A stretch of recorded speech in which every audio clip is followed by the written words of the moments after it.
আসসালামু আলাইকুম প্রিয় শিক্ষার্থী, আশা করি তোমরা ভালো আছো। আলহামদুলিল্লাহ, আমিও তোমাদের দোয়ায় ভালো আছি। আমরা গত ক্লাসে পর্যায়বৃত্ত গতি অধ্যায় থেকে ত্বরণ পর্যন্ত পড়েছিলাম। আমরা ওই যে সরণ এবং বেগ নির্ণয় করছিলাম। সরল সন্ধিত অন্তরক সমীকরণ হতে সরল সন্ধিত কণার সরণ, বেগ, পর্যায়কাল, ত্বরণ, কম্পাঙ্ক, দশা, কৌণিক কম্পাঙ্ক নির্ণয় করতে গিয়ে আমরা বেগ পর্যন্ত নির্ণয় করার পর ত্বরণের সামান্য পরিমাণ নির্ণয় করে আমরা আর কি করতে পারি নাই, ক্লাস রানিং করতে পারি নাই, কারণ নেট প্রবলেম ছিল। আজকে আমরা আবার ত্বরণ থেকে কি করব, শুরু করব। আশা করি তোমরা আমার সাথে সম্পূর্ণ ক্লাসে সংযুক্ত থাকবে। প্রিয় শিক্ষার্থী, তাহলে কথা না বলে আমি ক্লাসে চলে যাচ্ছি। তোমরা কি করবে, তোমরা প্রত্যেকেই ওই যে তোমরা প্রত্যেকেই তোমাদের রোল নাম্বার এবং নাম, শ্রেণী এগুলি কমেন্ট বক্সে অবশ্যই কমেন্ট করে জানাবে। এবং কথাগুলি যদি স্পষ্ট শোনা না যায়, লেখা স্পষ্ট দেখা না যায়, সেক্ষেত্রে কমেন্ট করে অবশ্যই জানাবে। এবং যদি কোনো টপিকস বুঝতে না পারো, সেক্ষেত্রে বলবে, জানাবে। আমি চেষ্টা করব সর্বোচ্চ ভালোভাবে বুঝিয়ে দেওয়ার জন্য। দেখো প্রিয় শিক্ষার্থী, আমরা ত্বরণ নিয়ে আলোচনা করব। আমরা জানি একক সময়ে সরণের একক সময়ে বেগের পরিবর্তনের হারকে ত্বরণ বলা হয়। একক সময়ে বেগের পরিবর্তনের হারকে কি বলা হয়? ত্বরণ বলা হয়। তাহলে আমরা লিখতে পারি ত্বরণ সমান, দেখো ত্বরণকে যদি a দ্বারা প্রকাশ করি, a সমান লিখতে পারি d dt of v, d dt of v, ঠিক আছে, d dt of v। আবার আমরা আগের আলোচনাগুলি থেকে বেগ v সমান পেয়েছিলাম a omega cos omega t, a omega cos omega t। অর্থাৎ আমরা যখন বেগ নির্ণয় করছিলাম সরল সন্ধিত স্পন্দনের অন্তরক সমীকরণ থেকে যখন আমরা বেগ নির্ণয় করছিলাম, সেই ক্ষেত্রে বেগ v সমান আমরা পেয়েছিলাম a omega cos omega t, ঠিক আছে। এখন আমি a সমান পাইছি d dt of v, এখানে v এর মান বসাই দেব। তাহলে আমরা এখানে লিখব a সমান d dt of a omega cos omega t, a omega cos omega t। তাহলে আমরা এখন যদি a omega cos omega t কে যদি আমরা ডিফারেনশিয়েট করি, কার সাপেক্ষে ডিফারেনশিয়েট করব? সময়ের সাপেক্ষে ডিফারেনশিয়েট করব। তাহলে অবশ্যই আমরা কি পেয়ে যাব? ত্বরণ পেয়ে যাব। আমি তার পূর্বে আবারও বলে রাখতেছি, প্রিয় শিক্ষার্থী, তোমরা যারা আমার ক্লাসের সাথে সংযুক্ত আছো, তোমরা অবশ্যই কমেন্ট বক্সে তোমাদের রোল নাম্বার, নাম এবং শ্রেণী লিখে কমেন্ট করবা। না বুঝলে কমেন্টে বলবা, স্পষ্ট দেখা না গেলে, স্পষ্ট শোনা না গেলে কমেন্টে জানাবা। আমি সর্বোচ্চ চেষ্টা করব ভালো কিছু দেওয়ার জন্য। এখন দেখো, এখানে a এবং ওমেগা ধ্রুব রাশি, এই দুটোকে বের করে দিলাম। বাকি থাকবে d dt of, আমি দ্বিতীয় পদ দিয়ে লিখতেছি cos omega t। Omega t কে আমি প্রথম পদ দিয়ে লিখলাম, কারণ ওমেগা t সমান থিটা। ওমেগা t সমান কি? ওমেগা t সমান থিটা। এটা কিন্তু থিটার পরিবর্তে ওমেগা t লিখছি। শুধু থিটা লিখলে একটা কথা ছিল, এখানে ওমেগা t লেখার কারণে এটাকে আবার ডিফারেনশিয়েট করতে হবে। সেজন্য আমি এটাকে প্রথম বন্ধনী দিয়ে লিখলাম। দেখো প্রিয় শিক্ষার্থী, আমরা জানি যে d dx of cos θ সমান d dx of cos θ সমান minus sin θ। d dx of cos θ সমান কি? Minus sin θ। আর তোমরা ক্লাসটা তোমরা প্রত্যেককে তোমাদের ওয়ালে শেয়ার করবা। তোমরা শেয়ার করলে অন্যরা সেটা দেখার সুযোগ পাবে বা জানার সুযোগ পাবে। তাই তোমাদের প্রতি থাকবে, তোমরা কি করবে, ক্লাসটা তোমাদের প্রত্যেকের ওয়ালে কি করে দেবা, শেয়ার করে দেবা, যাতে অন্য স্টুডেন্টরাও সেটা কি পায়, দেখার সুযোগ পায়।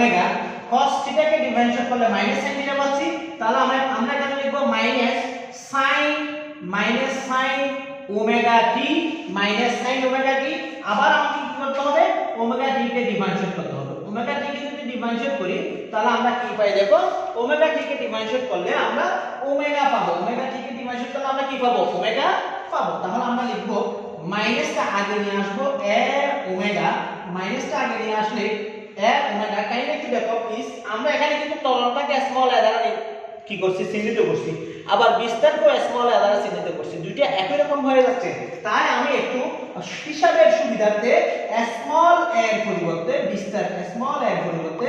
বিস্তারকে ক্যাপিটাল A দ্বারা চিহ্নিত করি বিস্তারকে কি দ্বারা চিহ্নিত করি ক্যাপিটাল A দ্বারা চিহ্নিত করি কাইন্ডলি একটু বুঝার চেষ্টা করবা ত্বরণ এবং বিস্তার স্মল a হলে একই রকম টার্ম হয়ে যাচ্ছে বিধায় আমি টার্মগুলিকে পৃথকভাবে বোঝানোর জন্য বিস্তারকে ক্যাপিটাল A ধরে নিলাম স্মল a এর পরিবর্তে তাহলে a ওমেগা এখান থেকে আসছে মাইনাস এখান থেকে আসবে কি দেখো sin ওমেগা t ইনটু এইটাকে ডিফারেন্সিয়েট করলে আমরা কি পাবো ওমেগা পাবো এটাকে ডিফারেন্সিয়েট করলে আমরা কি পাবো ওমেগা পাবো প্রত্যেককে তোমরা তোমাদের রোল নাম্বার নাম এবং শ্রেণী অবশ্যই কমেন্ট বক্সে উল্লেখ করে দেবা কমেন্ট বক্সে মেসেজ করে জানিয়ে দেবা তাহলে বা a ইকুয়াল মাইনাস দেখো ওমেগা আর ওমেগা গুণ করলে আমরা পাবো ওমেগা স্কয়ার এটাকে একটু পরে লিখলাম sin ওমেগা sin কি ওমেগা ঠিক এটাই হচ্ছে ত্বরণের সমীকরণ এটাকে আমরা আরেকটু কি করব ব্যাখ্যা করার চেষ্টা করব দেখো আমরা জানি যে সরণ x equal a sin omega t সরণ x equal a sin omega t সরণ x ইকুয়াল যদি a sin ওমেগা t হয় তাহলে ত্বরণ a সমান হবে minus omega square x minus omega square কত x এটাকে কত নাম্বার দিতে পারি 2 নং সমীকরণ দিতে পারি এটাকে কত নং সমীকরণ দিতে পারি 2 নং সমীকরণ কারণ আমি a sin ওমেগা t এর পরিবর্তে কি লিখে দিছি x লিখে দিছি এটাই হচ্ছে সরল সন্ধিত স্পন্দনে স্পন্দনরত কোন বস্তুর সরল সন্ধিত স্পন্দনে স্পন্দনরত কোন বস্তুর ত্বরণের সমীকরণ এখন দেখো ত্বরণ কখন সর্বোচ্চ হবে এবং ত্বরণ কখন সর্বনিম্ন হবে ত্বরণ সর্বোচ্চ হবে যখন x ইকুয়াল a হবে যখন x ইকুয়াল কি হবে a হবে অর্থাৎ ত্বরণ সর্বোচ্চ হতে হলে অবশ্যই x এর সমান হতে হবে অবশ্যই x কার সমান হতে হবে a এর সমান হতে হবে a মানে কি বিস্তার a মানে কি বিস্তার কার বিস্তার সরল স্পন্দনে স্পন্দনরত কণার বিস্তার স্পন্দনের বিস্তার তাহলে আমি এখানে লিখব a max মানে maximum a max equal minus omega square a এটাই হচ্ছে সরল সঞ্চিত গতিতে স্পন্দনরত কোন বস্তুর সর্বোচ্চ ত্বরণ আর যখন বিস্তার সর্বনিম্ন হবে বা সরণ সর্বনিম্ন হবে ত্বরণ এখানে লিখব ত্বরণ সর্বনিম্ন হবে যখন x ইকুয়াল 0 হবে কেন x ইকুয়াল 0 হবে বললাম যদি সরণ শূন্য হয় সরণ যদি না ঘটে সরণের পরিবর্তন যদি না হয় সেই ক্ষেত্রে সরণের পরিবর্তন না ঘটলে সেই ক্ষেত্রে অবশ্যই ত্বরণ শূন্য হবে এবং সেই ত্বরণকে আমরা যদি মিনিমাম দিয়ে কল্পনা করি a মিনিমাম বা a mean equal minus omega square into 0 বা 0 অর্থাৎ a মিন ইকুয়াল 0 অর্থাৎ সর্বনিম্ন ত্বরণ হচ্ছে সরল সন্ধিত গতিতে স্পন্দনরত কণার সর্বনিম্ন ত্বরণ হচ্ছে সরল সন্ধিত গতিতে স্পন্দনরত কণার সর্বনিম্ন গতি হচ্ছে 0 এবং সর্বোচ্চ গতি হচ্ছে মাইনাস ওমেগা স্কয়ার a আমি আবার বলতেছি তোমরা যদি না বুঝে দেখো তাহলে কমেন্ট বক্সে আমাকে জানাবা আর স্পষ্ট শোনা না গেলে সে কেউ আমাকে মেসেজ করে জানাবা আর যদি যারা সংযুক্ত হয়েছে তোমরা অবশ্যই তোমাদের নাম রোল নাম্বার অবশ্যই কমেন্ট বক্সে কমেন্ট করে জানাবা ঠিক আছে নাম রোল নাম্বার এবং শ্রেণী তাহলে দেখো প্রিয় শিক্ষার্থী আমরা ত্বরণ সম্পর্কে একটি নির্দিষ্ট ধারণা পেলাম আমরা এখন কি করব পর্যায়কাল নিয়ে আলোচনা করব পর্যায়কাল দেখো পর্যায়কাল কি জিনিস দেখো আমরা পর্যায়কাল মানে জানি যে সময়, কিরকম সময়, কোন একটি বস্তু একটি বৃত্তাকার কক্ষপথে একবার সম্পূর্ণ ঘুরে আসতে যে সময়টা নেয় সেই সময়কে আমরা পর্যায়কাল বলি। সেই সময়কে আমরা কি বলি? পর্যায়কাল বলি। যেমন মনে করো এই যে বৃত্তাকার পথ আমরা এখানে দেখি y থেকে ঘুরে x x x y prime x prime এবং y, আবার বলতেছি y হতে x y prime x prime y হতে ঘুরে এসে y থেকে y বিন্দুতে আসতে যে সময়টা নেবে সেই সময়কে আমরা বলবো পর্যায়কাল। অর্থাৎ একটি পূর্ণ কম্পন সম্পন্ন করতে যে সময়ের প্রয়োজন হয়, একটি পূর্ণ কম্পন সম্পন্ন করতে যে সময়ের প্রয়োজন হয় সেটাকে বলা হয় পর্যায়কাল। পর্যায়কালকে কি দ্বারা প্রকাশ করা হয়? পর্যায়কালকে কি দ্বারা প্রকাশ করা হয়? কি দ্বারা প্রকাশ করা হয়? মনে করো কোন একটি বস্তু ওমেগা সমকৌণিক বেগে একটি সম্পূর্ণ বৃত্তাকার পথ ঘুরে আসে। ওমেগা সমকৌণিক বেগে একটি সম্পূর্ণ বৃত্তাকার পথ কি করে আসে? ঘুরে আসে। এই বৃত্তাকার পথটি ঘুরে আসতে 2π রেডিয়ান কোণ অতিক্রম করে। অর্থাৎ এই বৃত্তাকার পথটি ঘুরে এখানে আসতে সে কেন্দ্রে 2π রেডিয়ান কোণ অতিক্রম করে। তাহলে এই 2π রেডিয়ান কোণ অতিক্রম করার জন্য তার সময়ের দরকার ক্যাপিটাল T বা পর্যায়কাল। তাহলে আমরা লিখতে পারি t সময়ে পথ অতিক্রম করে 2π, একক সময়ে পথ অতিক্রম করে 2π বাই ক্যাপিটাল T। আমরা জানি যে একক সময়ে কৌণিক সরণের পরিবর্তনের হারকে বলা হয় কৌণিক বেগ। একক সময়ে কৌণিক সরণের পরিবর্তনের হারকে কি বলা হয়? কৌণিক বেগ। কৌণিক বেগ যদি ওমেগা হয়, ওমেগা সমান আমরা লিখতে পারি 2π বাই ক্যাপিটাল T। 2π বাই কি T? Capital T। এখান থেকে আমরা পর্যায়কাল বের করতে পারি। পর্যায়কাল ইকুয়াল 2π বাই ওমেগা। অর্থাৎ কোন একটি বস্তু যদি একটি পূর্ণ পথ ঘুরে আসে, অর্থাৎ একটি বৃত্তাকার পথ ঘুরে পূর্বের অবস্থানে ফেরত আসে, তবে সে t পরিমাণ সময় ব্যয় করে বা 2π বাই ওমেগা পরিমাণ সময় ব্যয় করে। 2π বাই ওমেগা পরিমাণ সময় ব্যয় করে। অর্থাৎ একটি পূর্ণ স্পন্দন সম্পন্ন করার জন্য, একটি পূর্ণ কম্পন সম্পন্ন করার জন্য, একটি পূর্ণ পথ একবার ঘুরে আসার জন্য তার সময়ের দরকার হয় 2π বাই ওমেগা। 2π বাই কি? ওমেগা। এখন দেখো প্রিয় শিক্ষার্থী, আমরা জানি যে সরল সন্ধিত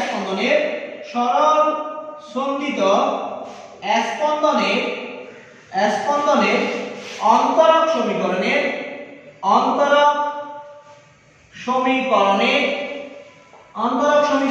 সমাধান।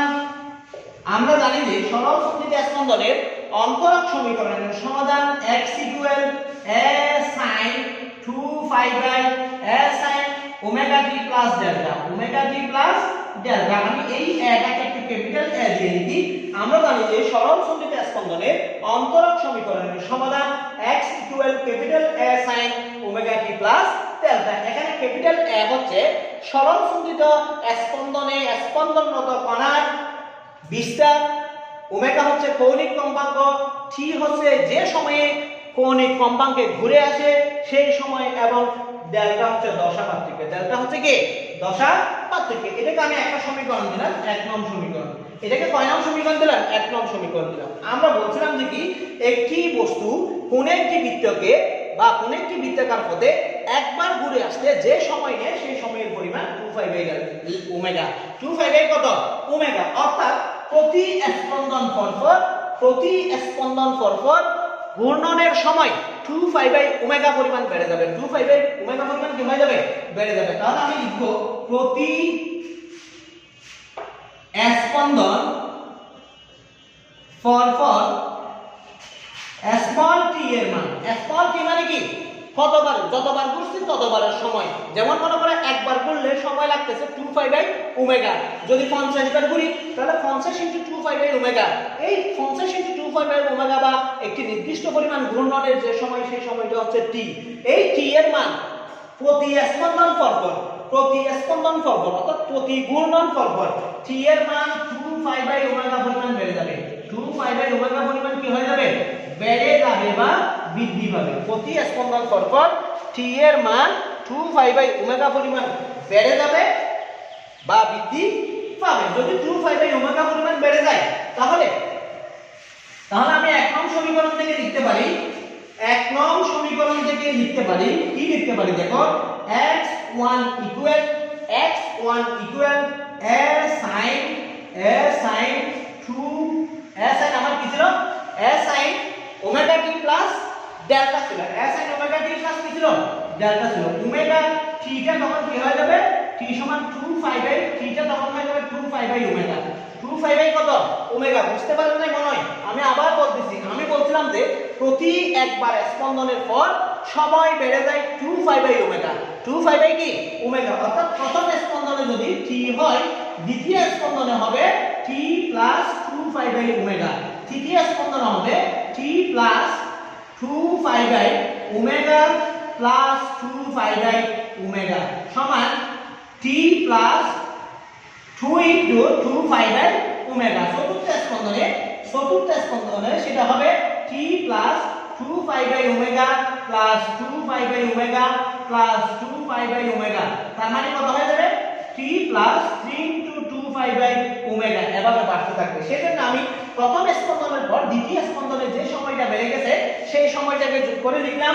সেই সময়টা হচ্ছে t plus 2 pi by omega তখন সমীকরণটি দাঁড়াবে s sin omega into t plus 2 pi by omega plus delta omega plus কি ডেল্টা এখন একটু ক্যালকুলেশন করার চেষ্টা করব দেখো ক্যালকুলেশন করলে s sin এটাকে গুণ করে দেব ওমেগার সাথে t গুণ করলে ওমেগা t প্লাস ওমেগার সাথে এটা গুণ করলে ওমেগা ওমেগা কাটাকাটি যাবে বাকি থাকবে কত 2 পাই আবার বলতেছি ওমেগার সাথে t গুণ করলে ওমেগা t যেহেতু ওমেগা এই দুইটা পদের বাইরে সেজন্য ওমেগা দিয়ে এই দুইটা রাশিকে গুণ করতে হবে এটাকে গুণ করলে ওমেগা t এটাকে গুণ করতে হবে omega into 2 pi by omega omega omega কাটাকাটি যাবে বাকি থাকবে 2 পাই প্লাস ডেল্টা প্লাস কি ডেল্টা এটাকে যদি একটু সাজিয়ে লিখি আমরা এভাবে লিখতে পারি a sin 2 plus a sin 2 pi plus a sin 2 pi plus omega t plus delta omega t plus কি ডেল্টা আমি এই পুরো ওমেগা t প্লাস ডেল্টাকে কল্পনা করলাম থিটা হিসেবে ওমেগা t প্লাস ডেল্টাকে কি কল্পনা করলাম থিটা হিসেবে কল্পনা করলাম যদি থিটা হিসেবে কল্পনা করি এই শুধু এই জিনিসটা কি দাঁড়ায় দেখো এই জিনিসটা দাঁড়ায় sin 2 pi plus theta sin 2 pi plus theta আমরা উচ্চতর গণিতের ত্রিকোণমিতি অধ্যায় থেকে জানি যে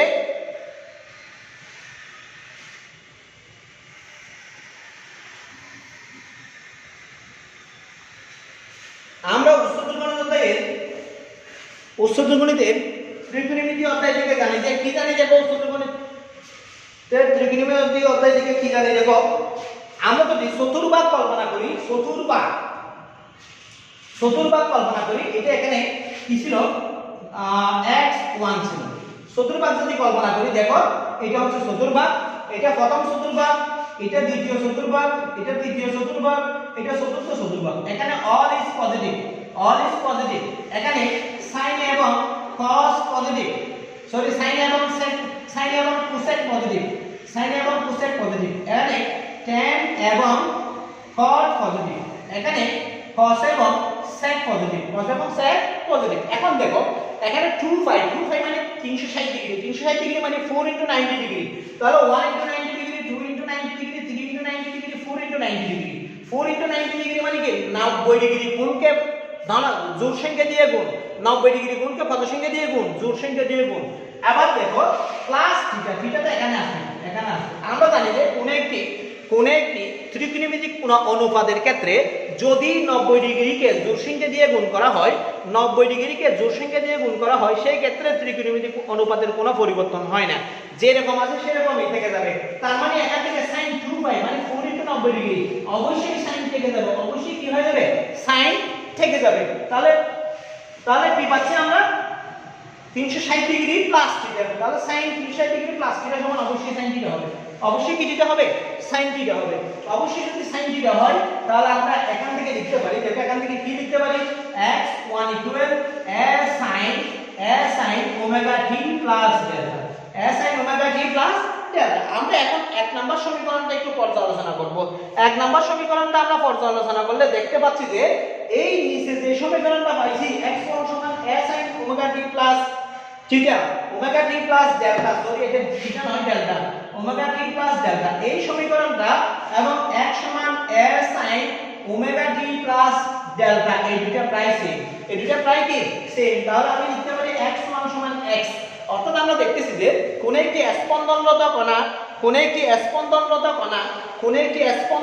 কণা একটি পূর্ণ স্পন্দন পরে পূর্বের অবস্থানে ফেরত যাচ্ছে। একটি পূর্ণ স্পন্দন পরে কোন অবস্থায় ফেরত যাচ্ছে? পূর্বের অবস্থায় ফেরত যাচ্ছে। অর্থাৎ প্রতি টি সময় পরে, প্রতি ক্যাপিটাল টি সময় পরে বা প্রতি 2π/ω সময় পরে বস্তুটি পূর্বের অবস্থানে ফেরত যাচ্ছে। বস্তুটি কোন অবস্থানে ফেরত যাচ্ছে? পূর্বের অবস্থানে ফেরত যাচ্ছে। সুতরাং আমরা অবশ্যই বলতে পারি পর্যায়কাল t সমান 2π/ω। সুতরাং আমরা অবশ্যই বলতে পারি পর্যায়কাল t সমান কি? 2π/ω। এখন দেখো আবার আমরা জানি যে ω2 সমান k/n। ω2 সমান কি? k/n। এটা আমরা আগে থেকে জানি। বা ω সমান √k/n। √k/n k/n। তাহলে আমি যদি এখানে বসাই দিই t equal 2π/√k/n। Square root of কি? k/n। এখন আমি যদি ক্যালকুলেশন করি আমরা পাবো যে t সমান 2π * স্কয়ার রুট অফ m/k। উল্টাই দিছি যে নিচেরটাকে উল্টাই দিলে এটা কি হয়ে যাবে? √m/k হয়ে যাবে। √m/k হয়ে যাবে। এটাই হচ্ছে পর্যায়কালের সমীকরণ। সরল সন্ধিত স্পন্দনে স্পন্দনরত কোন বস্তুর পর্যায়কালের সমীকরণ। কোন ক্ষেত্রে? যখন স্প্রিং এর ভর সমান m এবং তরঙ্গ সংখ্যা k দেয়া থাকবে। যখন স্প্রিং এর ভর m এবং তরঙ্গ সংখ্যা k দেয়া থাকবে সেই ক্ষেত্রে পর্যায়কাল t সমান হবে 2π √m/k। 2π √m/k। এটাও আমরা পেয়েছিলাম t সমান 2π/ω। এটাও কিন্তু পর্যায়কালের সমীকরণ। আমরা আবার এই পর্যায়কালের সমীকরণ থেকে একটু ইলিবরেট করে আমরা পাইছি যে t সমান 2π √m/k, যেটা তোমরা নবম শ্রেণীতে বা দশম শ্রেণীতে পড়েছো। আমরা আরেকটু গভীরে যাব। আরেকটু গভীরে গেলে আর কি পাই দেখি। আমরা 3 নং সমীকরণ পেলাম। আমরা জানি যে f সমান ma। আমরা আরো জানি যে f সমান kx, কিন্তু আমরা f সমান kx জানি না। আমরা f সমান জানি যে -kx। জানি কিনা দেখো, আমরা এই মাইনাসটা বুঝাই বিপরীত রাশি বুঝাতে, অর্থাৎ বিপরীত দিক বুঝাতে মাইনাসটা আমরা ব্যবহার করি। বিপরীত দিক বুঝাতে আমরা কি ব্যবহার করি? মাইনাসটা ব্যবহার করি। আমরা কিছুক্ষণের জন্য বিপরীত মুখে বললাম, মাইনাসটা বাদ দিলাম। তাহলে আমরা f সমান পাচ্ছি ma, f সমান পাচ্ছি kx। তাহলে এখান থেকে আমরা লিখতে পারি f সমান ma সমান kx। f সমান ma সমান কি? kx। এখন 3 নং সমীকরণ থেকে আমরা কি পাই দেখি একটু। 3 নং সমীকরণ থেকে আমরা কি জিনিসটা পাই? 3 হতে পাই t equal 2π square root of, আমার সমীকরণটা ছিল এরকম m/k। k আমি উপরে নিচে x দ্বারা গুণ করে দেব। উপরে নিচে কি দ্বারা গুণ করে দেব? x দ্বারা গুণ করে দেব। x কাটাকাটি গেলে আবার আমরা m/k পাবো। এটা 3 নং সমীকরণ থেকে পাচ্ছি। এখন আমি এটাকে একটু কাজ করব। একটু কাজ করলে দেখো কি পাই। এখানে mx রেখে দিলাম। দেখো আমরা kx সমান কি পাই? এই kx সমান আমরা পাচ্ছি ma। kx সমান আমরা কি পাচ্ছি? ma পাচ্ছি। kx যেখানে আছে এখানে ma বসাই দেব। kx যেখানে আছে এখানে ma বসাই দেব। কারণ এখানে আমরা লিখব kx সমান ma। mm কাটাকাটি যাবে। mm কাটাকাটি গেলে বাকি থাকবে কি? 2π square root of x/a। 2π square root of x/a। এটা হচ্ছে পর্যায়কালের সমীকরণ। তাহলে আমি পর্যায়কালের কয়টা সমীকরণ পাইলাম? এখন 3টা সমীকরণ পাইলাম। পর্যায়কালের কয়টা সমীকরণ পাইলাম? 3টা সমীকরণ পাইলাম। একটা সমীকরণ আমরা পাইছি 2π/ω। একটা সমীকরণ আমরা পাইছি, দেখো আমি এখানে এই পাশে একটু লিখে রাখতেছি, পর্যায়কালের একটা সমীকরণ পাইছি 2π/ω। আরেকটা সমীকরণ পাইছি t সমান 2π স্কয়ার রুট অফ m/k। আরেকটা সমীকরণ পাচ্ছি 2π স্কয়ার রুট অফ x/a। এখানে x/a কখন হচ্ছে? যখন সরণ x এবং ত্বরণ a। ত্বরণ কি হবে? a হবে। যখন কোন পর্যায়বৃত্ত গতিতে বা যখন কোন বস্তু সরল সন্ধিত স্পন্দনে স্পন্দনরত থাকবে, যখন কোন একটি বস্তু সরল সন্ধিত স্পন্দনে স্পন্দনরত অবস্থায় থাকবে, সেই ক্ষেত্রে সরণ x এবং ত্বরণ যদি কি হয়? a হয়, এবং সেই ক্ষেত্রে পর্যায়কাল t সমান হবে 2π square root of x/2π square root of x/a। প্রিয় শিক্ষার্থী, আশা করি তোমরা বুঝতে পারতেছো। আর তোমাদেরকে আমি বারবার বলতেছি, তোমরা যারা আমার সাথে সংযুক্ত আছো তোমরা অবশ্যই বিজ্ঞান বিভাগের শিক্ষার্থীদেরকে আমি বলতেছি, তোমরা অবশ্যই তোমাদের রোল নাম্বার, নাম, শ্রেণী, রোল নাম্বার, নাম, শ্রেণী অবশ্যই কি করবা, উল্লেখ করে কমেন্ট বক্সে জানাবো। এখন আমরা আরেকটু ইমপ্রুভ করার চেষ্টা করবো। দেখো এটাকে আরেকটু এগিয়ে নিয়ে যাওয়ার চেষ্টা করব। আরেকটু এগিয়ে নিয়ে গেলে আমরা কি পাই দেখি। দেখো যদি কোন একটি বস্তু সরল দুর্গতিতে ধুলনরত অবস্থায় আছে, কোন একটি বস্তু সরল দুর্গতিতে ধুলনরত অবস্থায় আছে, সেই ক্ষেত্রে বস্তুটির সুতার দৈর্ঘ্য যদি L হয়, সুতার দৈর্ঘ্য যদি L হয় এবং বস্তুটি যেহেতু উলম্ব বরাবর জুড়ে আছে, সেই ক্ষেত্রে অভিকর্ষজ ত্বরণ G হলে পর্যায়কাল T সমান আমরা পাবো 2 pi square root of L by G, 2 pi square root of কে L বাই G। এটা হচ্ছে পর্যায়কালের আরেকটি সমীকরণ। এই ক্ষেত্রে দৈর্ঘ্য হচ্ছে L, অভিকর্ষজ ত্বরণ হচ্ছে G। তাহলে আমরা পর্যায়কালের কয়টা সমীকরণ পাচ্ছি? 4টা সমীকরণ পাচ্ছি। T সমান 2 pi square root of L by G।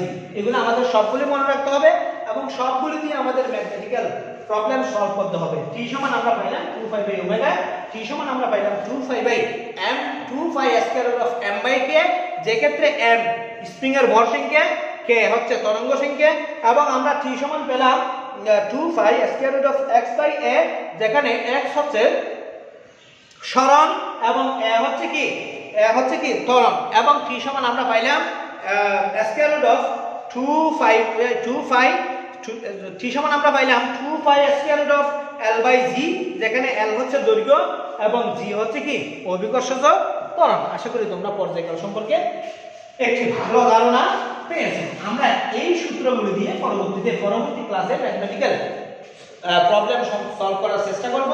আজকে আমরা আরো কিছু থিওরিটিক্যাল ফরা আলোচনা করার চেষ্টা করব। দেখো এখন আমরা কম্পাঙ্ক নিয়ে আলোচনা করব। কম্পাঙ্ক।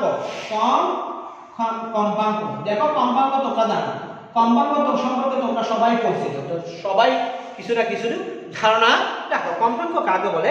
আমরা জানি যে কোন একটি বস্তু একটি পূর্ণ কম্পন সম্পন্ন করতে যে সময় নেয় সেটাকে হচ্ছে পর্যায়কাল বলে। অর্থাৎ একটি কম্পন শেষ করতে যে সময় নেয় সেই সময়কে পর্যায়কাল বলি। এখন যদি বস্তুটি 1 সেকেন্ডে কতগুলি পর্যায় সম্পন্ন করে সেটা চিন্তা করি, 1 সেকেন্ডে কতগুলি কম্পন শেষ করে সেটা চিন্তা করি, 1 সেকেন্ডে কতগুলি বৃত্ত ঘুরে আসে সেটা চিন্তা করি, তখন সেটাকে বলবো কম্পাঙ্ক। অর্থাৎ কোন একটি বস্তু একক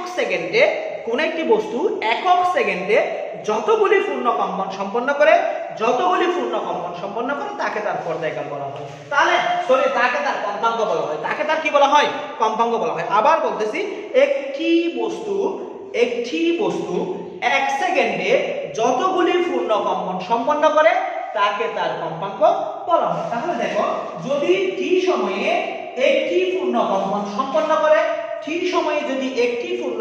সম্পন্ন করে, একক সময়ে বা 1 সেকেন্ডে সে পূর্ণ কম্পন সম্পন্ন করবে 1/T।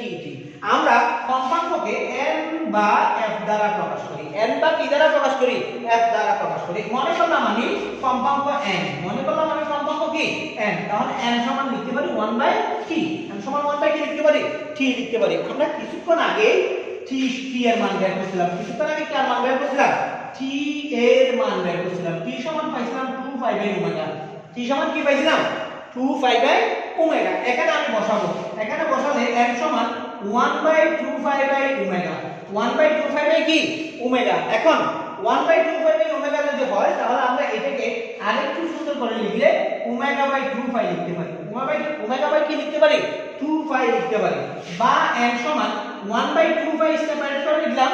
ওমেগার মান আমরা জানি যে root k by n, root কি by n, k by n, বা n সমান 1/2 pi root k by n। এটাই হচ্ছে সরল সন্ধিত স্পন্দনে স্পন্দনরত কোন কণার কম্পাঙ্কের সমীকরণ। সরল সন্ধিত স্পন্দনে স্পন্দনরত কোন কণার কম্পাঙ্কের সমীকরণ। কম্পাঙ্কের এককে হার্টজ দ্বারা চিহ্নিত করা হয়। কম্পাঙ্কের এককে কি দ্বারা চিহ্নিত করা হয়?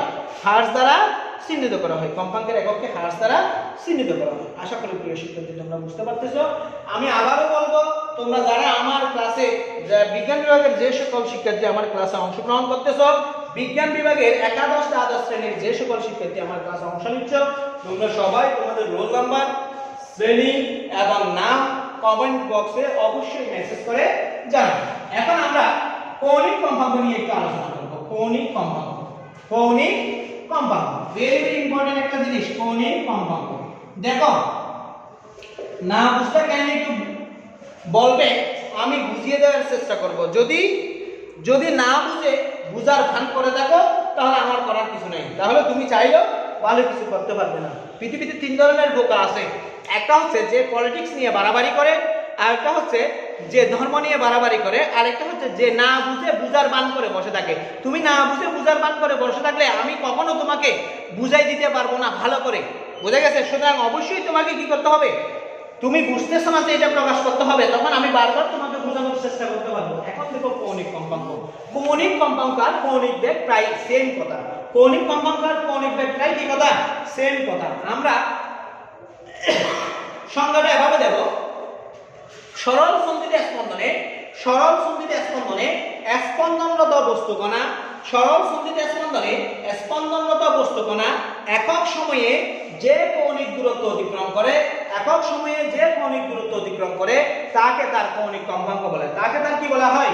কৌণিক কম্পাঙ্ক বলা হয়। কৌণিক কম্পাঙ্ক এবং কৌণিক বেগ প্রায় গাণিতিকভাবে একই। কৌণিক কম্পাঙ্ক এবং কৌণিক বেগ গাণিতিকভাবে বা গাণিতিক হিসেবে কৌণিক কম্পাঙ্ক এবং কৌণিক বেগের মান প্রায় একই। অর্থাৎ কৌণিক কম্পাঙ্ককে আমরা কি দ্বারা প্রকাশ করতে পারি? ওমেগা দ্বারা প্রকাশ করতে পারি। আমি আবার বলতেছি, সরল সন্ধিত স্পন্দনে স্পন্দনরত কোনো একটি বস্তু একক সময়ে যে কৌণিক দূরত্ব অতিক্রম করে, একক সময়ে যে কৌণিক দূরত্ব অতিক্রম করে তাকে তার কৌণিক কম্পাঙ্ক বলা হয়।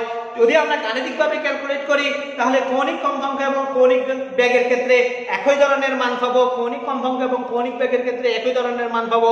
আমরা কৌণিক বেগকে কিছুক্ষণ আগেও ওমেগা দ্বারা প্রকাশ করছি, সেহেতু কৌণিক কম্পাঙ্ককেও আমরা কি দ্বারা প্রকাশ করতে পারি? ওমেগা দ্বারা প্রকাশ করতে পারি। কৌণিক কম্পাঙ্ককে যদি ওমেগা দ্বারা প্রকাশ করি এবং কৌণিক কম্পাঙ্ক কৌণিক বেগ গাণিতিকভাবে যদি একই হয়ে থাকে, তাহলে ওমেগা সমান আমরা লিখতে পারি 2π/T।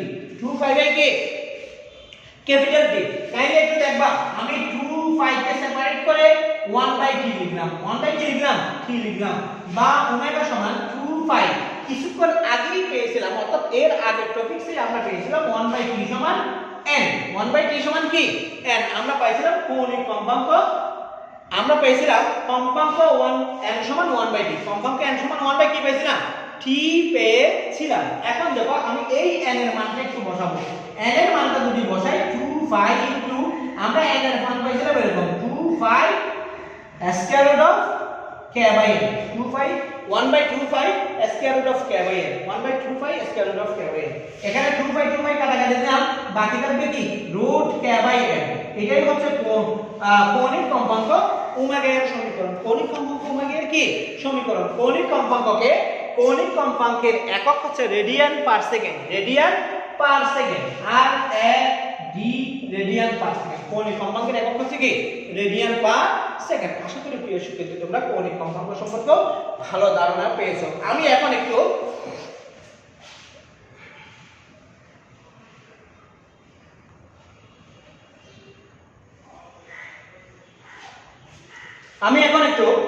দশা নিয়ে আলোচনা করব। দশা, দশা, দশা নিয়ে আলোচনা করব। দেখো দশা, দশা বা ফেজ। দশা মানে হচ্ছে যে কোন একটি ঘূর্ণনরত বস্তুর একটি নির্দিষ্ট সময় পরে একটি নির্দিষ্ট অবস্থান, আবার বলতেছি দশা হচ্ছে কোন একটি ঘূর্ণনরত বস্তুর একটি নির্দিষ্ট সময় পরের অবস্থান, একটি নির্দিষ্ট সময় পরের অবস্থান, যে অবস্থান হতে বস্তুটির সরণ, ত্বরণ, অবস্থান, গতি, বেগ এগুলি সবগুলি কি করা যায়? নির্ণয় করা যায়। আবার বলতেছি দশা হচ্ছে সরল সন্ধিত গতি সম্পন্ন বস্তুকণার যে কোনো সময়ে গতির সাম্যক অবস্থা, যে কোনো সময়ে গতির সাম্যক অবস্থা, যে অবস্থা হতে বস্তুটি কোন অবস্থায় আছে, অর্থাৎ বস্তুটির যে অবস্থা হতে বস্তুটির সরণ, ত্বরণ, গতি, বেগ ইত্যাদি নির্ণয় করা যাবে তাকে তার দশা বলা হয়। তাকে তার কি বলা হয়?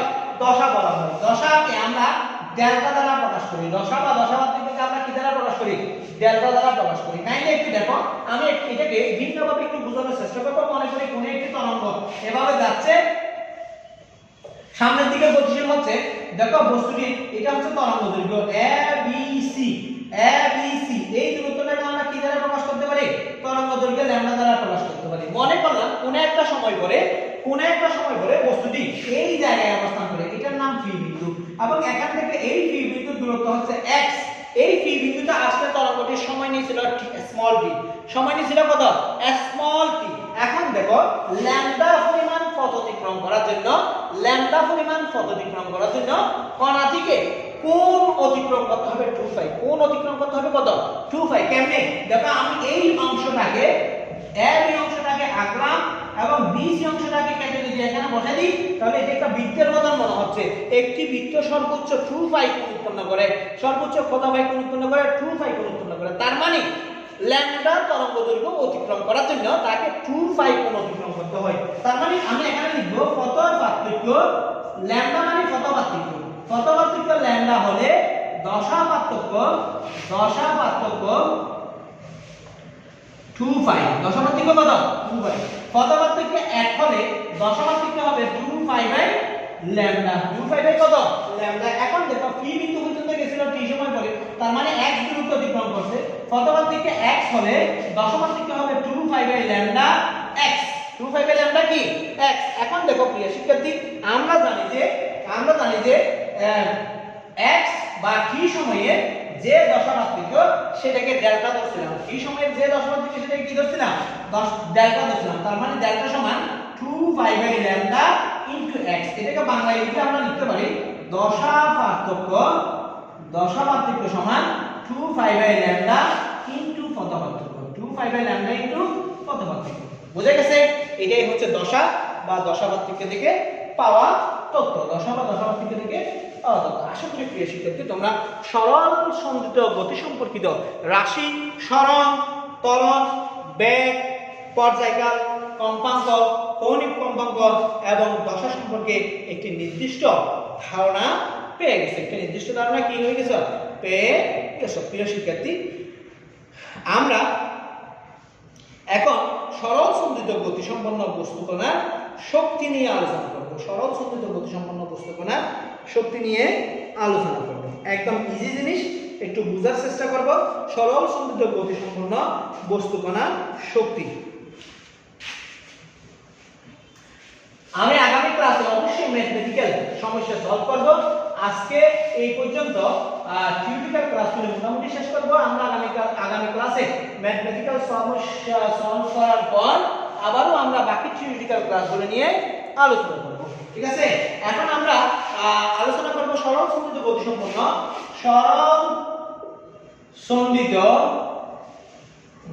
সম্পন্ন বস্তু কণার শক্তি।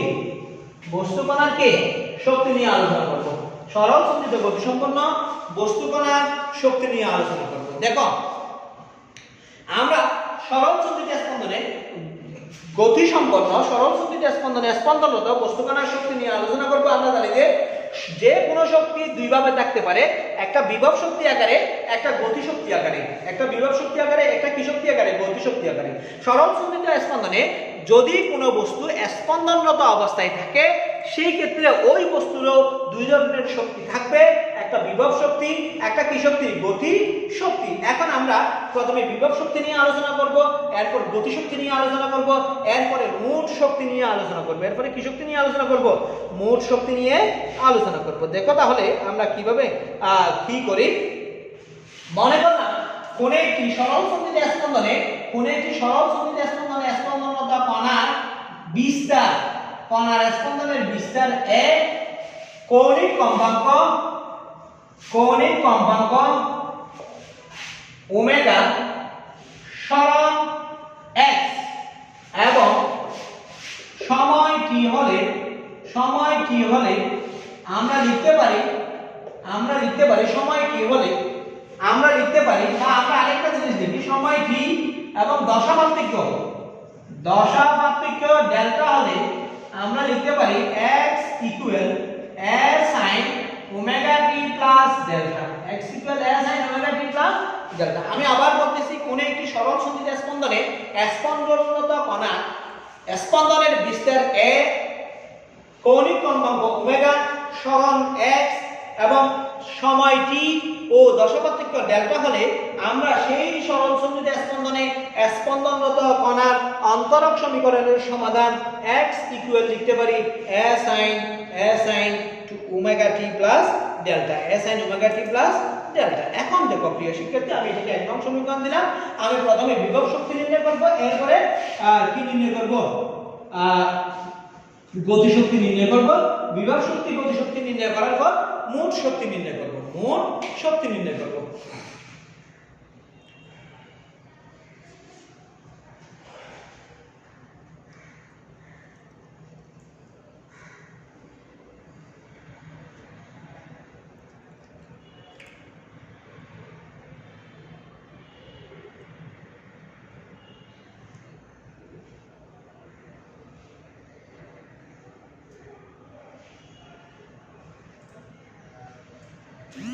দেখো, মনে করি কোন একটি সরল সন্ধিত গতিসম্পন্ন কণার উপর, মনে করি কোন সরল সন্ধিত গতিসম্পন্ন কণার উপর সাম্য অবস্থার মধ্যে প্রযুক্ত বল F সমান kx। এটা আমরা আগে থেকেই জানি। কোন একটি সরল সন্ধিত স্পন্দনে স্পন্দনরত কোন একটি কণা, সেই কণার উপর যদি আমরা F সমান kx বল প্রয়োগ করি তবে তার কি হবে, তার মধ্যে একটি প্রত্যয়নী বল সৃষ্টি হবে। তার মধ্যে কি বল সৃষ্টি হবে, প্রত্যয়নী বল সৃষ্টি হবে। দেখো, আমি এই F সমান kx বল প্রয়োগ করে প্রযুক্ত বল kx এবং বস্তুটিকে x সমান 0 অবস্থার মধ্যে আমি কি করব, x সমান x অবস্থানে টেনে নিয়ে যাব, x সমান x অবস্থায় প্রসারিত করব। আমি আবার বলতেছি, মনে করি একটি স্প্রিং নেব, সেই স্প্রিংকে আমি স্প্রিংকে সরল গতি সম্পন্ন স্পন্দনরত অবস্থায় নিয়ে যাওয়ার জন্য তার উপর F সমান kx বল প্রয়োগ করছি। kx বল প্রয়োগ করে দেখা গেছে যে বস্তুটি 0 অবস্থান থেকে x অবস্থানে গেছে, অর্থাৎ স্প্রিংটির প্রসারণ x হইছে। x - 0 মানে x মানে কি, x অবস্থানে নিয়ে গেছে। কিন্তু এই F সমান kx বল প্রয়োগ করার সাথে সাথে স্প্রিং বসে থাকে নাই, স্প্রিংও কি করছে, বিপরীত দিকে একটা বল প্রয়োগ করছে। স্প্রিং এর কি বিপরীত দিকে কি বল প্রয়োগ করছে, বল প্রয়োগ করছে। সেই স্প্রিং এর বিপরীত দিকে প্রযুক্ত বলকে আমরা বলতে পারি প্রত্যয়নী বল। F প্রাইম সমান -kx, F প্রাইম সমান -kx। এই বলটা কি করবে, স্প্রিংটিকে প্রসারিত হতে বাধা দেবে, বাধা দিবে। এখন দেখো, আমি যে স্প্রিংটাকে 0 অবস্থান থেকে টেনে x অবস্থানে নিয়ে গেছি, এই x অবস্থানে নিয়ে যাওয়ার কারণে স্প্রিং এর কিছুটা শক্তি সঞ্চিত হবে। কি হবে, সঞ্চিত হবে। অর্থাৎ কোন একটি স্প্রিং এর উপর F সমান kx পরিমাণ বল প্রয়োগ করার কারণে তার অবস্থানের পরিবর্তন 0 থেকে যদি x পরিমাণ নিয়ে যায়, ওই স্প্রিংও কি করবে, তার বিপরীত দিকে একটি বল প্রয়োগ করবে, সমান ও বিপরীতধর্মী একটি বল প্রয়োগ করবে। সেই বিপরীতধর্মী বলকে প্রত্যয়নী বল বলবো এবং এই প্রত্যয়নী বলের পরিমাণ হবে F প্রাইম সমান -kx। এখন দেখো, এই স্প্রিংটাকে F সমান kx বল প্রয়োগ করার কারণে যদি 0 থেকে x অবস্থানে প্রসারিত হয়, সেই ক্ষেত্রে ওই স্প্রিং এর মধ্যে একটি সঞ্চিত শক্তি তৈরি হবে। সেই সঞ্চিত শক্তিকে বিভব শক্তি বা স্থিতি শক্তি বলা হয়। সেই সঞ্চিত শক্তিকে কি শক্তি বলা হবে, বিভব শক্তি বা স্থিতি শক্তি বলা হবে। যদি বিভব শক্তিকে U দ্বারা প্রকাশ করি, কি দ্বারা প্রকাশ করি, U দ্বারা প্রকাশ করি, বিভব শক্তি ইউ হলে দেখো ইউটা পাইছি কেন, স্প্রিংটাকে টানার জন্য কি পরিমাণ টানছি, 0 থেকে x পরিমাণ টানছি, 0 থেকে কি পরিমাণ টানছি, x পরিমাণ টানছি, 0 থেকে কত পরিমাণ টানছি, x পরিমাণ টানছি। এখন x পরিমাণ টানতে গেলে তাহলে আমাকে দেখো আমি কি পাবো, মনে করলাম আমি এটা লেখার আগে মনে করি ক্ষুদ্র বিভব শক্তি আমি dx পর্যন্ত সরানোর কারণে, অর্থাৎ 0 থেকে x পর্যন্ত না সরিয়ে আমি যদি শুধুমাত্র ক্ষুদ্র সরণ dx ঘটাই সেই ক্ষেত্রে বিভব শক্তি যদি du হয়, du সমান হবে f prime dx, f prime dx। আমি f না করে f প্রাইম কে কেন করলাম, কারণ আমরা জানি যে প্রত্যয়নের বলের ক্ষেত্রে বা সরল সন্ধিত বলের ক্ষেত্রে, সরল সন্ধিত বলের ক্ষেত্রে যেটি কাজ করে সেটা হচ্ছে প্রত্যয়নী বল, সেটা হচ্ছে কি বল, প্রত্যয়নী বল। সরল সন্ধিত গতির ক্ষেত্রে যেটি কাজ করে সেটাকে আমরা কি বলবো, প্রত্যয়নী বল বলবো। সরল সন্ধিত গতির ক্ষেত্রে যেটি কাজ করে সেটাকে আমরা কি বলবো, প্রত্যয়নী বল বলবো। দেখো আমি প্রথমে f সমান যদি -kx ধরি, f প্রাইম সমান kx ধরতে পারি, f সমান যদি -kx ধরি, f প্রাইম সমান কি ধরি, kx ধরতে পারি, f প্রাইম সমান কি ধরতে পারি, kx ধরতে পারি। বা আমরা এখানে f বলে কাজ করি, যেমন যেহেতু দুইটা বলই পরস্পর সমান সেজন্য আমি শুধু f টা লিখলাম, du সমান f dx, du সমান কি dx, f dx। এখন দেখো এই f dx সমীকরণটাকে যদি আমি টোটাল সরণের জন্য, টোটাল অবস্থানের পরিবর্তনের জন্য, টোটাল অবস্থানের পরিবর্তন কত ছিল, 0 থেকে x ছিল, এটা ছিল ক্ষুদ্র সরণের জন্য dx সরণের জন্য সঞ্চিত শক্তি হচ্ছে du সমান f dx। যদি ক্ষুদ্র সরণ du সমান dx এর জন্য সঞ্চিত শক্তি du সমান f dx হয়, তাহলে সরণ 0 থেকে x হলে সেই ক্ষেত্রে সঞ্চিত শক্তি আরো বেশি হবে। সেই ক্ষেত্রে আমাকে কি করতে হবে, এই সমীকরণটাকে 0 থেকে x সীমার মধ্যে সমাকলন করতে হবে, 0 থেকে x সীমার মধ্যে কি করতে হবে, সমাকলন করতে হবে। এটাকে যদি আমি 2 নং সমীকরণ দিই তাহলে আমরা লিখতে পারি 2 নংকে x সমান 0 হতে x সমান x সীমার মধ্যে সমাকলন করলে, এক সীমার মধ্যে সমাকলন করলে সম্পূর্ণ সরণের জন্য বিভব শক্তি পাওয়া যাবে, বিভব শক্তি পাওয়া যাবে, বিভব শক্তি কি হয়ে যাবে, পাওয়া যাবে। তাহলে ইন্টিগ্রেশন du সমান ইন্টিগ্রেশন 0 টু x, দেখো এখানে 0 থেকে x পর্যন্ত সীমার মধ্যে সমাকলন করতেছি, f dx, integration 0 to x f dx। কেন ইন্টিগ্রেশন 0 টু x দিলাম, ইন্টিগ্রেশন 0 টু x মানে হচ্ছে যে স্প্রিংটিকে 0 থেকে x পর্যন্ত সরাইছি, 0 থেকে কত পর্যন্ত সরাইছি, x পর্যন্ত সরাইছি। না বুঝলে কাইন্ডলি বলিও, আমি চেষ্টা করব বুঝিয়ে দেওয়ার জন্য, না বুঝে যদি বুঝার মান করে দেখো তাহলে আমার করার কিছু থাকবে না। এখন দেখো আমরা জানি যে ইন্টিগ্রেশন dx সমান x, ইন্টিগ্রেশন du সমান u, ইন্টিগ্রেশন dv সমান v। তাহলে এখানে বাম পাশে দেখো ইন্টিগ্রেশন du সমান আমরা u লিখব এবং u সমান দেখো এখানে f এর মান আমরা জানি, f এর মান হচ্ছে kx, বসাই দেব 0 টু x, f এর মান হচ্ছে kx dx, f এর মান হচ্ছে kx dx। এখন আমরা k টা ধ্রুব রাশি এটাকে বের করে দেব, k টা ধ্রুব রাশি এটাকে বের করে দেব, এটাকে বের করে দিলে কি আসে দেখি, বা u সমান k বের করে দিলাম integration 0 to x dx, integration 0 to x dx। আমরা ইন্টিগ্রেশন সমীকরণ গত ক্লাসগুলোতে পড়েছিলাম x to the power n dx, integration x to the power n dx সমান আমরা জানি যে x to the power n plus 1 by n plus 1, x to the power n plus 1 by কি n প্লাস 1। তাহলে এখন integration x dx, integration x dx মানে হচ্ছে যে x to the power 1 dx, তার মানে x to the power 1 plus 1 by 1 plus 1, তার মানে x স্কয়ার বাই 2। তাহলে আমরা এখানে লিখতে পারি সমান k x square by 2 0 to x, k x square by 2 0 to x, k x square by 2 0 to x। এটার মানে হচ্ছে যে এই x এর সর্বোচ্চ মান x এবং x এর সর্বনিম্ন মান 0। এটার মানে হচ্ছে যে এই ডেফিনেট ইন্টিগ্রালের মানে হচ্ছে যে এখানে যে x টা আছে সেই x এর সর্বোচ্চ মান হবে x এবং সর্বনিম্ন মান হবে 0। আমি রওনা দিয়েছিলাম 0 থেকে গেছিলাম x এ, তাহলে এই 0 থেকে x এ যাইতে আমার কি পরিমাণ শক্তি খরচ হইছে সেটা আমি লাস্ট বিন্দুর শক্তি এবং ফার্স্ট বিন্দুর শক্তি নির্ণয় করে একটা থেকে একটা বিয়োগ করলে আমরা কি পেয়ে যাব, শক্তি কি পরিমাণ সঞ্চিত হয়েছে বা খরচ হয়েছে সেটা আমরা পেয়ে যাব। তাহলে আমি এখানে একবার x এর সর্বোচ্চ মান বসাবো, x এর সর্বোচ্চ মান এই x এর সর্বোচ্চ মান x, তার মানে x²/2, আর একবার সর্বনিম্ন মান বসাবো, x এর সর্বনিম্ন মান হচ্ছে 0, 0²/2। তাহলে আমরা টোটাল ক্যালকুলেশন করলে k * x²/2 পাবো, কারণ এটা 0 হয়ে যাবে, এটা কি হয়ে যাবে, 0 হয়ে যাবে।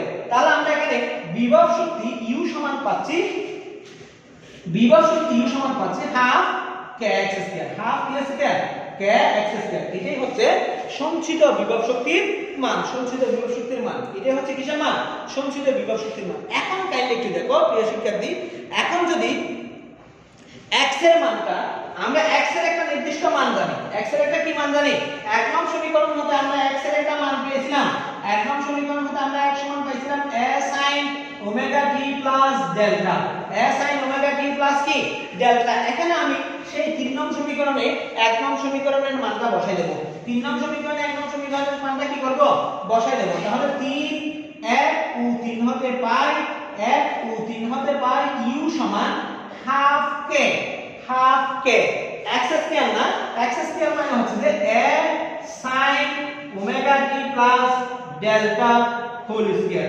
তাহলে আমি এখানে লিখতে পারি u সমান half k a square sin a square, দেখো এটা পুরোটা ঠিক আছে, এজন্য এটার উপর স্কয়ার হবে না, sin এর উপর স্কয়ার দিয়ে দিছি, ওমেগা t প্লাস ডেল্টা, সমীকরণ 6। অর্থাৎ কোন একটি বস্তু সরল সঞ্চিত স্পন্দনে স্পন্দনরত অবস্থায় থাকলে, কোন একটি বস্তু সরল সঞ্চিত স্পন্দনে স্পন্দনরত অবস্থায় থাকলে সেই ক্ষেত্রে বস্তুটির সঞ্চিত শক্তির পরিমাণ হবে u সমান হাফ kx² অথবা u সমান half k capital A square sin square omega t plus delta, sin square omega t square delta. এখন দেখো প্রিয় শিক্ষার্থী, যদি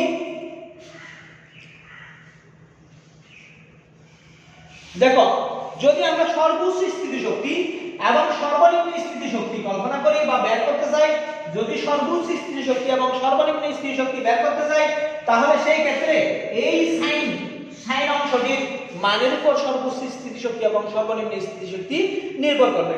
সর্বোচ্চ স্থিতিশক্তি এবং সর্বনিম্ন স্থিতিশক্তি নির্ভর করবে সাইনের উপর, কারণ আমরা জানি যে সাইনের সর্বনিম্ন মান এবং সর্বোচ্চ মান থাকে। সাইনের সর্বোচ্চ মান হচ্ছে 1 এবং সর্বনিম্ন মান হচ্ছে 0, সাইনের সর্বোচ্চ মান হচ্ছে 1 এবং সর্বনিম্ন মান হচ্ছে কি 0। যদি sin square omega t plus delta সমান 1 হয়, তবে বিভব শক্তি সর্বোচ্চ হবে, বিভব শক্তি কি হবে, সর্বোচ্চ হবে, বিভব শক্তি সর্বোচ্চ হবে। এই সর্বোচ্চ বিভব শক্তিকে যদি আমি u max লিখি, তাহলে u max সমান হবে হাফ k a স্কয়ার * 1 সমান half k a square, half k a square, কারণ এটা পুরোটা সমান আমি কি ধরছি 1 ধরছি। আবার দেখো যদি এই অংশটার sin অংশটার মান যদি 0 হয়, যদি sin square omega t plus delta equal 0 হয়, তাহলে বিভব শক্তি সর্বনিম্ন হবে, বিভব শক্তি কি হবে, সর্বনিম্ন হবে।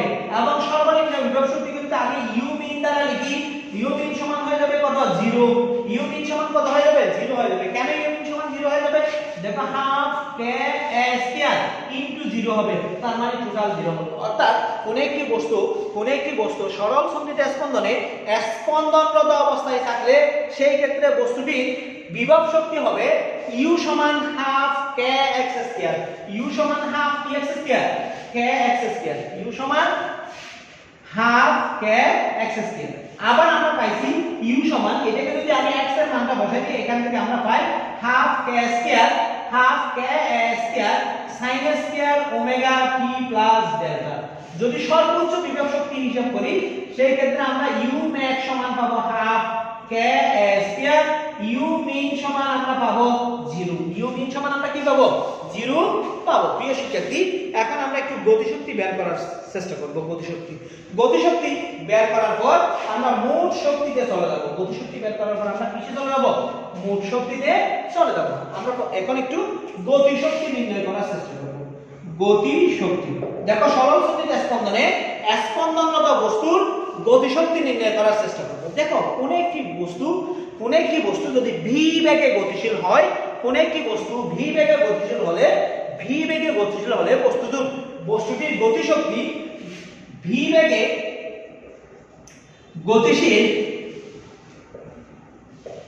বস্তুর গতিশক্তি v বেগে গতিশীল বস্তুর গতিশক্তি যদি k হয়, k সমান আমরা লিখতে পারি half m v square, half m v square. দেখো আমরা এটা জানি ছোটকাল থেকে, আমরা জানি যে কোন একটি বস্তুর ভর m এবং বস্তুটির বেগ v হলে তার গতিশক্তি k সমান হাফ m v স্কয়ার। দেখো এখানে আমি e লিখতে পারতাম, কিন্তু আমাকে টোটাল শক্তি বের করতে হবে, এইজন্য e টাকে একটু উজ্জ্বল রাখলাম, পরবর্তীতে আমরা e টাকে আনবো।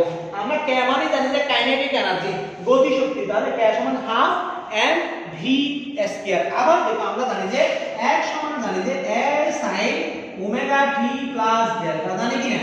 তাহলে এখান থেকে আমরা v সমান লিখতে পারি d dt of x বা d dt of a sin omega t plus delta, a sin omega t plus delta. এটাকে যদি আমরা ক্যালকুলেশন করি, তাহলে সেই ক্ষেত্রে আমরা পাবো যে এটাকে ক্যালকুলেশন করলে আমরা এটা আগে অনেকবার করছি, এইজন্য আমি সরাসরি করে বলতেছি।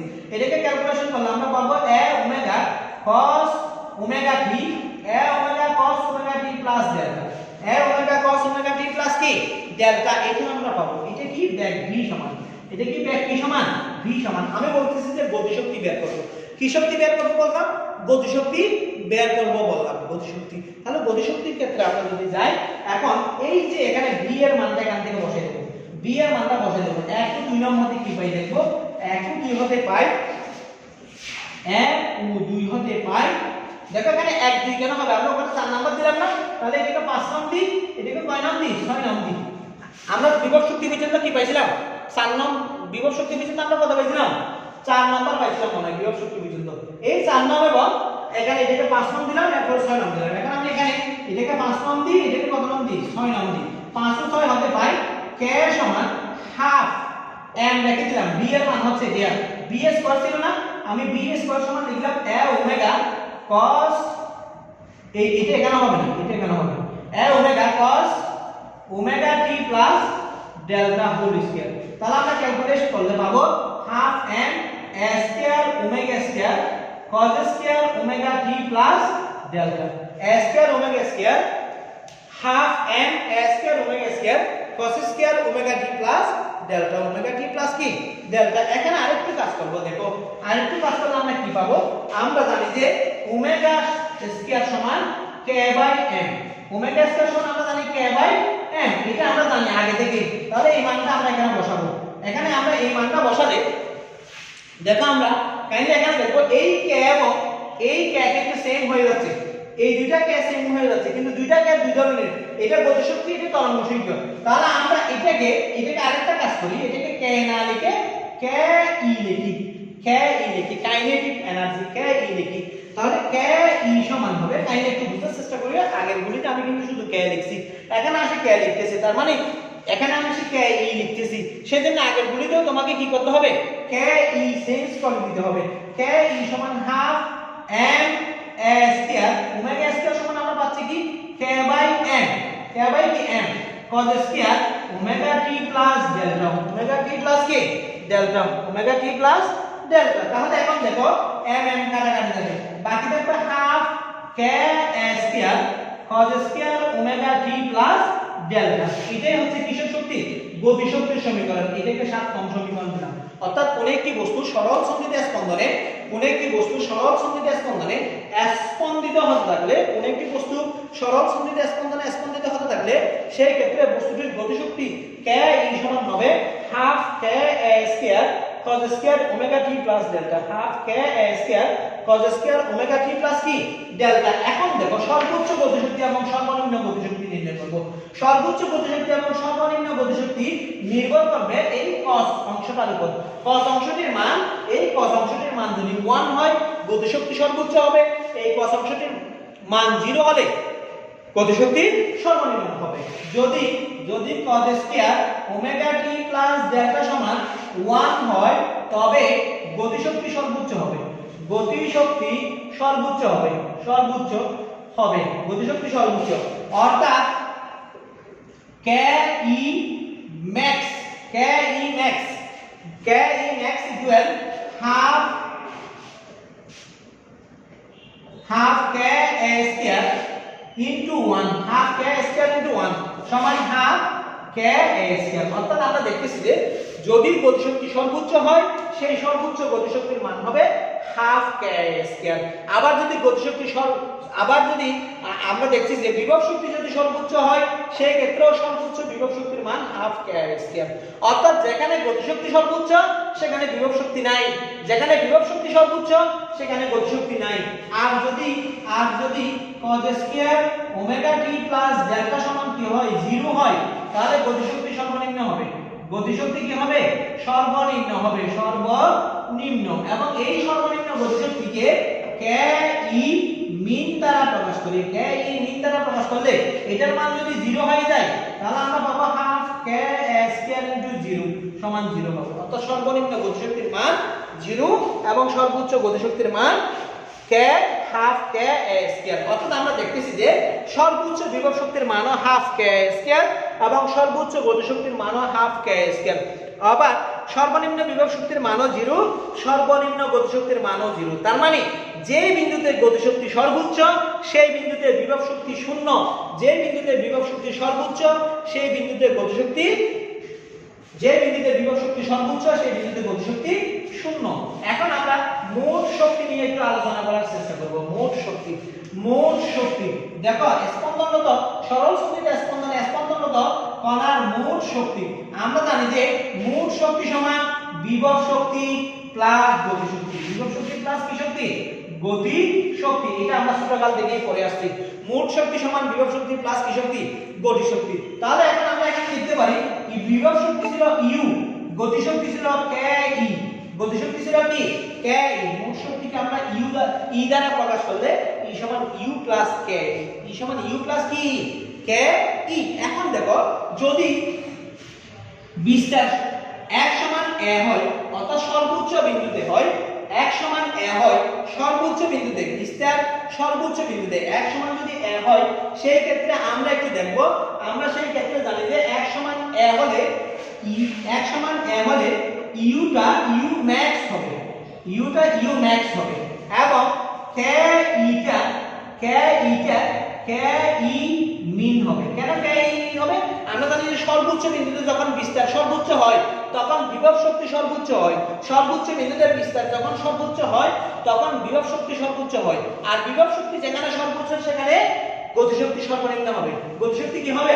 সর্বনিম্ন হবে। তাহলে আমি এখানে ই সমান লিখব U max plus K E min. K E min, U max মানে ছিল half K square plus U min সমান ছিল 0। তার মানে টোটালি দাঁড়াবে হাফ কে ই স্কয়ার। অর্থাৎ সর্বোচ্চ বিন্দুতে অর্থাৎ 1 সমান a বিন্দুতে মোট শক্তি হবে half K square, half K square. এখন আমরা 1 সমান 0 বিন্দুতে একটু দেখব। 1 সমান 0 বিন্দুতে, 1 সমান যখন 0 বিন্দু তখন সাম্য অবস্থান। আমরা জানি যে সাম্য অবস্থানে বিভব শক্তি শূন্য, সাম্য অবস্থানে বিভব শক্তি কি? শূন্য।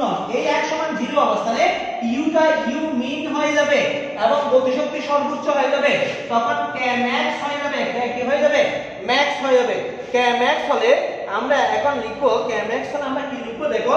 তাহলে ই সমান হবে U min K E max, K E max. তাহলে ইউ মিন সমান আমরা পাবো, ইউ মিন সমান আমরা পেয়েছিলাম 0, কে ই ম্যাক্স সমান পাইছিলাম হাফ কে স্কয়ার, হাফ কি স্কয়ার? কে স্কয়ার। তার মানে আমরা দেখতেছি যে সর্বোচ্চ বিন্দু বা সর্বনিম্ন বিন্দু যাই বলো না কেন, সর্বোচ্চ বিন্দু বা সর্বনিম্ন বিন্দু যাই বলো না কেন সবগুলো বিন্দুতে মোট শক্তি সমান, সবগুলো বিন্দুতে মোট শক্তি সমান। অথবা আমরা যদি সরল স্থিতিতে স্পন্দনের ওই যে ব্যবকলনীয় সমীকরণ দিয়ে ক্যালকুলেশন করি সেই ক্ষেত্রে আমরা ই সমান লিখতে পারি U plus K E, U plus K E. U সমান পাইছিলাম half K square, half K square sin square omega T plus delta, sin square omega T plus delta. এটি ইউ সমান পেয়েছিলাম 7 নং সমীকরণ, মনে আছে কিনা দেখো। প্লাস আমরা কে কি সমান পাইছিলাম হাফ কে এ square cos square omega T plus delta. এটা সর্বশেষ সমীকরণ বা 7 নং সমীকরণ থেকে পেয়েছিলাম। এটা ছিল u এর মান, এটা হচ্ছে v এর মান।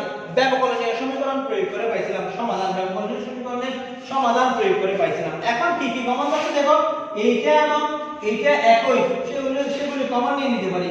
হাফ কে এ স্কয়ার দ্বিতীয় বন্ধনে দিলাম sin square omega T plus delta plus cos square omega T plus delta. তাহলে আমরা দেখতেছি যে এখানে sin স্কয়ার থিটা, এখানে cos স্কয়ার থিটা। আমরা sin square theta plus cos square theta সমান কি জানি? 1 জানি। sin square theta plus cos square theta সমান যদি 1 হয় তাহলে আমরা লিখতে পারি এত ইনটু 1। এখানে লিখে দেব sin square theta plus cos square theta সমান 1। তাহলে আমরা টোটাল আগের মতন হাফ কে এ স্কয়ার পাচ্ছি।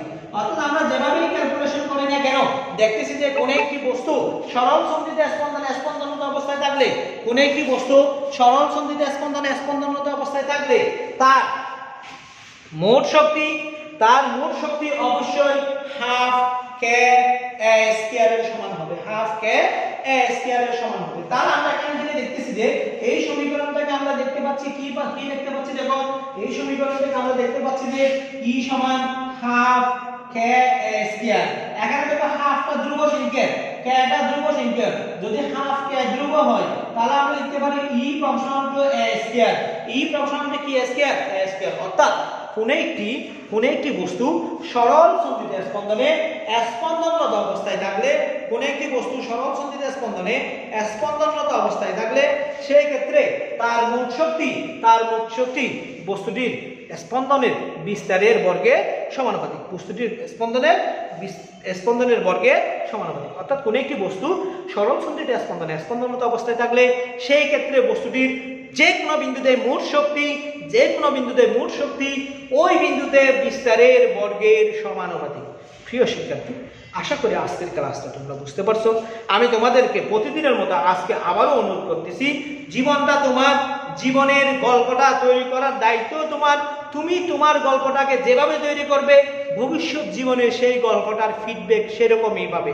সুতরাং আমি তোমাদের অনুরোধ করব, সময় এখনো আছে, বসে থেকো না, হেলায় নষ্ট করো না, কাজ চালিয়ে যাও, পড়ালেখা করো। তুমি যদি ভালো একটা বিশ্ববিদ্যালয়ে ভর্তি হতে পারো সেটা তোমার জন্য সফলতা। তুমি যদি বাইরের কোনো বিশ্ববিদ্যালয়ে গিয়ে পড়ালেখা করে আসতে পারো, ডিগ্রি নিয়ে আসতে পারো, সেটা আরো বড় সফলতা। মনে রাখবে, তুমি প্রতিষ্ঠিত হলেই তোমাকে সবাই সম্মান করবে, কারণ এই বিশ্ব শুধুমাত্র বিজয়ীদের সাথে আছে, বিজিতদের সাথে নয়। যারা যুগে যুগে বিজয়ী হয়েছে তাদেরকে সবাই মাথায় তুলে নেচেছে, যারা বিজিত হয়েছে তাদেরকে মাথায় তুলে নাচে নাই, তাদেরকে দূরে কোথাও ছুঁড়ে ফেলে দিয়েছে। তাই বিজয়ী হওয়ার একমাত্র দায়িত্ব তোমাদের নিজেদের হাতে।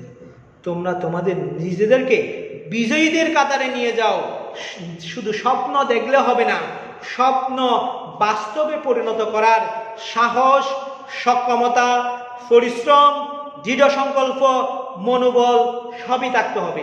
এগুলি সব মিশিয়ে নিজের জীবনটাকে এগিয়ে নিয়ে যাও। ভালো থেকো, দোয়া করিও। আসসালামু আলাইকুম ওয়া রাহমাতুল্লাহ।